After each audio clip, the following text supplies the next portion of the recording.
Did you know that the 1990 Jefferson nickel might look like just another common coin sitting in your change jar, but it could actually hold a story richer than its 5-cent face value?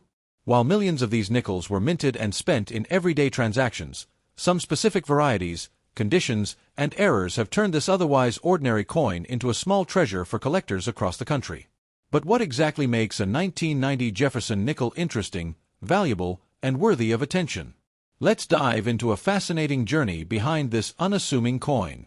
To begin, the 1990 Jefferson nickel was part of a long-standing series that started back in 1938, honoring Thomas Jefferson, the third President of the United States and the principal author of the Declaration of Independence.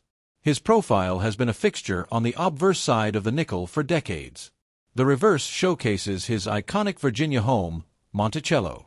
This classic design, created by artist Felix Schlag, remained mostly unchanged until the early 2000s. So, coins minted in 1990 still feature the original version of the design, giving them a nostalgic touch for collectors who admire vintage U.S. coinage. Now, let's talk numbers. The U.S. Mint produced more than 1.6 billion Jefferson nickels in 1990, with the Philadelphia Mint striking over 618 million and the Denver Mint producing over 770 million. That kind of mass production might make the coin seem common and easy to overlook. But don't be fooled by those numbers. Among the billions, there are always a few standout pieces, coins that are in pristine condition, have rare errors, or were struck with exceptional clarity. These are the coins that collectors hunt for. Then there are coins struck on the wrong planchet, meaning the nickel design was accidentally stamped on a metal blank intended for a different denomination. For instance, if a 1990 nickel was struck on a dime planchet, it would be smaller, lighter, and missing parts of the design around the edges. These mistakes are rare and can command big premiums. Other errors include double strikes, die cracks, and clipped planchets, each one with its own story and value in the collector's market. Interestingly, another thing to keep an eye out for is the full steps designation on the reverse side of the coin. This refers to the steps leading up to Monticello on the coin's reverse design.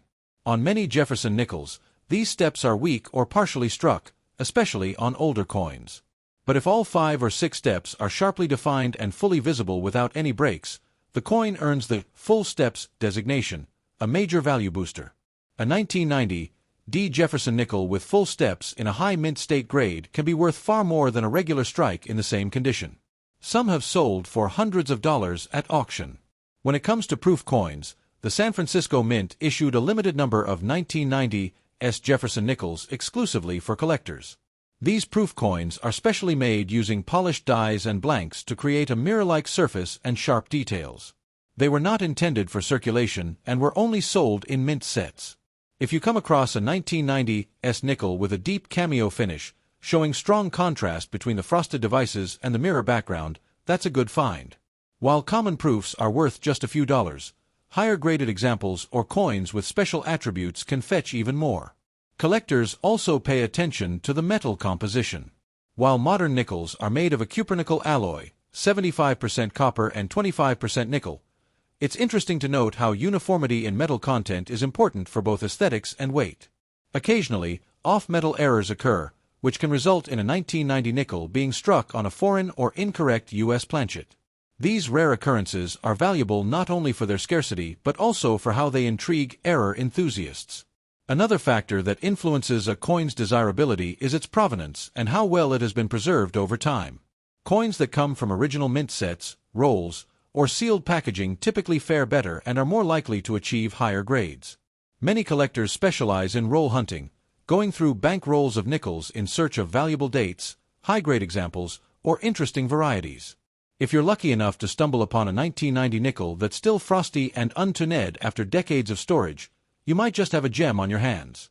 The historical context also adds some flair. In 1990, the U.S. Mint was entering a new era of coin production, marked by increased efficiency and quality control. However, the Jefferson nickel remained largely unchanged, carrying on a tradition that connected generations of Americans through their pocket change. This consistency is part of its charm.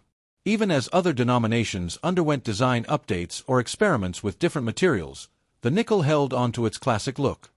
And sometimes, the real magic happens not in the coins you expect to be worth something, but in the ones hiding in plain sight, the nickel that's been riding in your cup holder, sitting in a drawer, or passing quietly through countless hands.